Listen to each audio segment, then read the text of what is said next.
Hi there, I'm Ron Kirshner from South Africa's leading IT rental company, Go Rentals. Now, in today's fast-paced business world, technology is at the very heart of your operations. But have you considered what happens when disaster strikes? When you buy computers for your business, you are responsible for their upkeep, which includes disaster recovery. Now, I don't have to tell you, this can be a costly and time-consuming process. Natural disasters, cyber attacks, even total hardware failures can all bring your business to an absolute standstill, killing productivity, not to mention destroying revenue.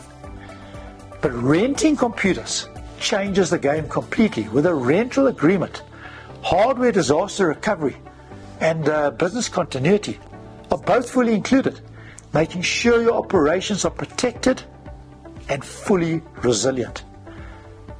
You see, rental companies provide immediate support and replacement in case of any hardware-related issue. And what does this all mean? Well, less downtime for one thing, and a very quick return to normal business operations.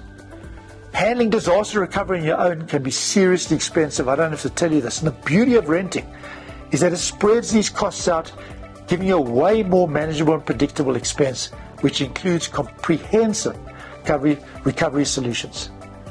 So renting ensures that your business continuity plan is robust and reliable. Everything you want in a plan like that. Your employees stay productive and your business stays operational no matter what.